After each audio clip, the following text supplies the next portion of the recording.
Okay. If this today or tomorrow would be your last day,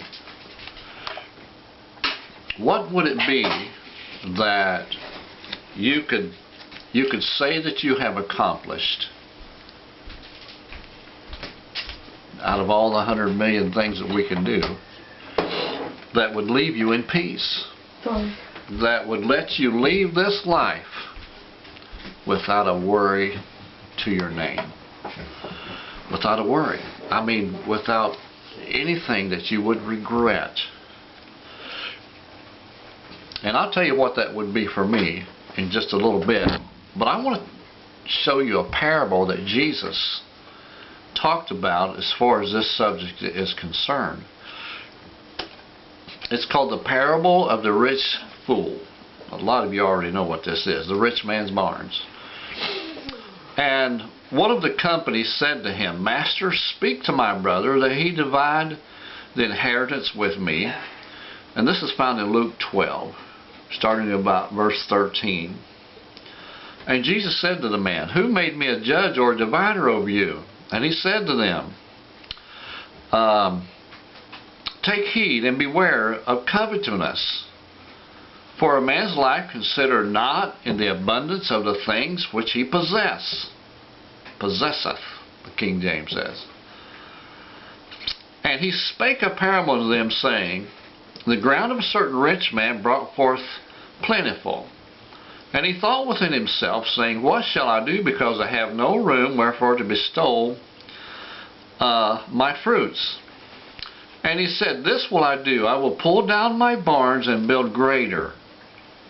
And there will I bestow all my fruits and many goods. And I will say to my soul, Soul, thou hast much good laid up for many years. Take thine ease, eat, drink, and be merry. But God said to him, Thou fool, this night thy soul shall be required of thee. And then who shall these things be, which thou hast provided?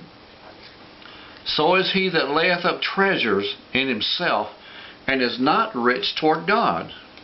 You know, a lot of people would say the thing that I would want to know is that my family is well provided for. I know a man that was his comfort. He said, Look at all that I have provided for my family. He told me, he said, Look at my wife, she is well taken care of. He says, I have no worries. I have no worries. And his children, they were provided for as long as they needed a bed to sleep in. They, right there was one that he had provided. But I want to say something about this man. If I mentioned his name, a lot of people would know him. But his children, especially his two sons, were the most crooked people, and still are to this day. The most crooked two sons that I have ever... They were like Eli's sons. They knew not God. And the last time I knew, they still don't know. And that's been 30 years ago that this happened. So, that's what Jesus was saying. Not rich toward God.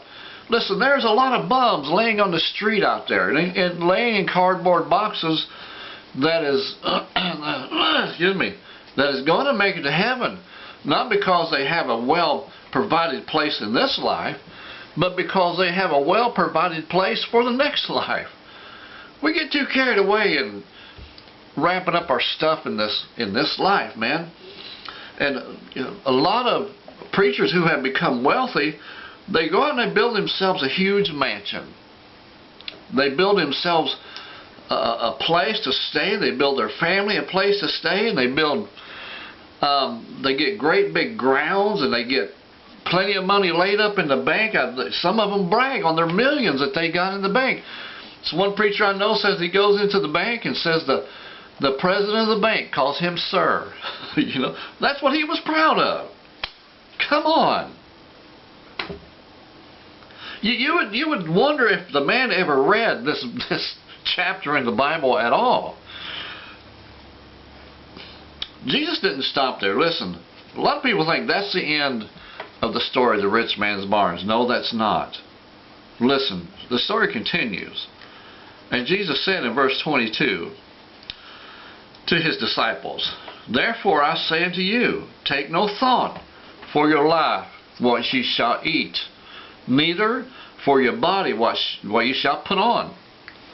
The life is more than meat, and the body more than raiment. Consider the ravens, for they neither sow nor reap, neither have storehouses nor barns, and God feedeth them. How much more are ye better than the fowls? And which of you, taking thought, can add 1 cubit to his stature?" You know, that's the right here. "If ye then but not be able to do these things which is least, why take ye thought for the rest? Consider the lilies, how they grow and toil not, they spin not, neither. And yet I say unto you that Solomon in all of his glory was not arrayed like one of these." That's the little song I was singing when it first came on, "Consider the lilies." Because these things are just for a moment and then pass away. Just as this life. The Lord said it's like a pot of steam, like the steam comes up from the pot, and immediately after it comes up, it moves about 1.5 feet or 2 feet in the air, and then it's gone. And if you're really, really lucky and it's cold in the house, then your steam will last a little bit longer, but not much, but not very much. Okay, and some of us, man, we get so carried away with this life, we lose track. This is what religion does. Religion is a form of godliness which has lost track that God is in control and that this place is not our home. You know, the Lord's been leading me to go and talk to this young girl at church about who had a dream.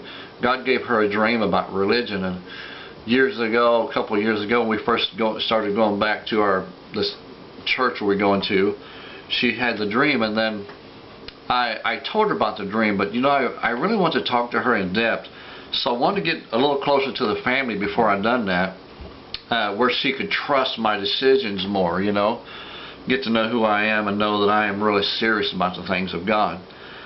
And man, I believe wholeheartedly this part in the Bible where it says that he didn't take any thought about the things of being rich toward God, and he didn't lay up his treasure. You know, there's a song, man. There's all kind of songs talking about this stuff, but there's a song, laying up your treasures in that home above, fully trusting in my Savior's love. You know, and pastors and preachers and singers wanting to point this verse out. I mean, I bet you there's probably 10 or 15 songs written about this one particular part in the Bible. But and you know what? Now this is what, if I was laying down tomorrow, if I was, you know, the Lord gave me this thought. If I laid down tomorrow, today or tomorrow, and I knew this was going to be my last day on earth, the thing that would comfort me is knowing that I had performed God's will in my life. Because I know that if I take care of God's stuff, God's going to take care of mine. I would have to know that I have preached some really good revivals. And I would have to know that God was there, and He had proved that He was there with me by what His Word says, through healing and manifestations of His Spirit, and through the working of miracles in the midst of the people. Amen? If I had some good revivals behind me, then I just wouldn't be worried about anything else, because I know that God takes care of the rest. I know I have taken thought about what's coming. See, I'm not just laying up treasures for me.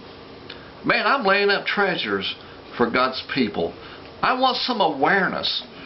I want some anticipation of the coming of the Christ. You know, I don't want the rocks crying out. When Jesus shows up on this earth, when He comes, steps foot on this place again, I don't want the rocks to have to cry out to Him. Man, I want people there waiting on the mount, waiting, hands raised in the air in worship when He starts coming down, just like there was on that shore. Man, let Him be there again when He returns. Amen. That'd be a good day for me. Probably the best day of my life. Amen. And you know what? You should always save the best for last. Always save the best for last. You know, I kind of do it backwards, man. I take the best first sometimes. That's not a good thing, I know, but you know, when I sit down at the table, man, I'll eat my dessert first almost every time. I'll eat my dessert first. My honey's like, what do you think you're doing? Well, you know what, man, I went out this one time, man, I ate this restaurant called Hacienda. And oh, man, was their food good. I had a burrito, man, that would cover 2 plates. And it was fat, and it was good, and it was juicy. And then I was so stuffed that you'd poked a pin in my belly, I would have popped like a balloon. Then came the dessert. They brought this cookie out. It was huge, 2 big cookies with this ice cream and fudge. I'm like, oh, man, that's my favorite stuff, you know. That's my favorite dessert. I didn't even think dessert was coming. I would have waited. Or saved room. But you know what I done, man? I ate that cookie. I ate that thing. Oh my goodness, was I miserable, but I was happy in my misery. Alrighty. I know some of you out there, stop laughing. You've done the same thing. Okay, God bless. We'll see you again next time. Another great message right here. And now I know there is a moral to this story, but I'm just going to let you think about it. Crossing the Middle Ministry.